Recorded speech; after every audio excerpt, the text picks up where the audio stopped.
On July 4th, 1776, our founders broke with the most powerful monarchy in the world to declare the independence of a fledgling republic. It's difficult for us today, over 2 centuries later, to fully appreciate the boldness of what they did. In 1776, the record of popular government was dismal. Experiments in self-government had failed so quickly and so consistently over the preceding 3,000 years that most people thought popular government was theoretically interesting, but absolutely unrealistic. If our founders' declaration had been bold but unrealistic, we wouldn't still be celebrating it today. Instead, they initiated the most enduring and successful republic in human history. They did this by matching the boldness of their vision with a clear-eyed, practical understanding of popular government's past failures. They knew that to found a republic that would endure, they had to address the causes of those failures. On that July 4th, and in the host of subsequent moments through which they deeded us this singularly successful government, the founders worried that we might forget the lessons they'd been so careful to learn, and they worried that our forgetting would put this republic in peril. The problem of faction, the spirit of party. These are the phrases the founders used to describe the most potent problem to which earlier republics succumbed. Today we hear talk of a culture war between red states and blue, between religious conservatives and secular liberals. But whatever the words, the histories which our founders studied so carefully told over and over a story of factions so contentious as to topple entire republics. James Madison, the father of the Constitution and our 4th president, diagnosed the problem of faction as republic's most dire threat in his influential Federalist No. 10. Among the numerous advantages promised by a well-constructed union, none deserves to be more accurately developed than its tendency to break and control the violence of faction. The friend of popular governments never finds himself so much alarmed for their character and fate as when he contemplates their propensity to this dangerous vice. The instability, injustice, and confusion introduced into the public councils have, in truth, been the mortal diseases under which popular governments have everywhere perished. Our first president, George Washington, dedicated his farewell address to warn us of factionalism's peril. The spirit of party exists under different shapes in all governments, but in those of the popular form, it is seen in its greatest rankness and is truly their worst enemy. The alternate domination of one faction over another, sharpened by the spirit of revenge, natural to party dissension, is itself a frightful despotism. It serves always to distract the public councils and enfeeble the public administration. It agitates the community with ill-founded jealousies and false alarms, kindles the animosity of one part against another. If, in the founders' view, faction was the disease, then checks and balances were the cure. Everyone who's had a high school government class knows that ours is a divided government. Less discussed is the fact that this system was aimed primarily at inoculating ourselves against the excesses of factionalism.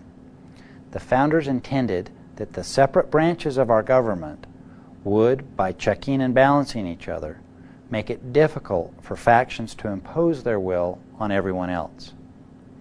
But like the doctor who writes us a prescription while telling us frankly that we still have to modify our lifestyle, the founders understood that the effectiveness of the checks and balances cure requires us to work respectfully with each other. Only as we seek out solutions that cross ideological and institutional divides can we identify the measures that will win broad enough support to make it through our complicated system. James Madison described this part of the founders' prescription as a need to engage each other in a spirit, as he put it, of reason, benevolence, and brotherly affection. Thomas Jefferson, the author of the Declaration of Independence and our 3rd president, wrote that this portion of the prescription would require us to put the common interests that we share ahead of the narrower interests that divide us. We have no interests nor passions different from those of our fellow citizens. We have the same object, the success of representative government. Nor are we acting for ourselves alone, but for the whole human race. Our experiment is to show whether man can be trusted with self-government. The eyes of suffering humanity are fixed on us, and on such a theater, for such a cause, we must suppress all smaller passions and local considerations. The founders knew that divided government guaranteed that we would either embrace solutions supported by a large majority, or we would end up simply frustrated. Today's politics prove that the founders' fears were prescient. Our politics are rife with partisanship and special interest influence. Our Congress is divided by a very wide aisle, and while they hesitate to talk to each other, our representatives can hardly avoid the 34,000 lobbyists that argue for the few but powerful. The result is the very result the founders intended for those who approach self-government in a self-centered manner: frustration for all. Regrettably, in our frustration with contemporary American politics, we all find it too easy to wag the finger of blame at everyone else. But when we do this, we find ourselves at odds with the founders' advice. They understood that factionalism was rooted in certain failings of human nature, failings in which we all share. We're all swayed by our special interests. We're all partisan on at least some issues. And when our most powerful self-interests or our most deeply held convictions are at stake, it becomes difficult for all of us to hear the merits in differing perspectives, and easy for all of us to see those who hold differing views as unreasonable, extreme, and the chief source of our problems. Our second president, John Adams, described our human failings with genuine insight. Insensible of the beams in our own eyes, are we not quick in discerning motes in those of others? To what imperfection in our nature, excepting this, can mankind impute the multiplied diversity of opinions, customs, laws, and religions that have prevailed? From what other source can such fierce disputations arise?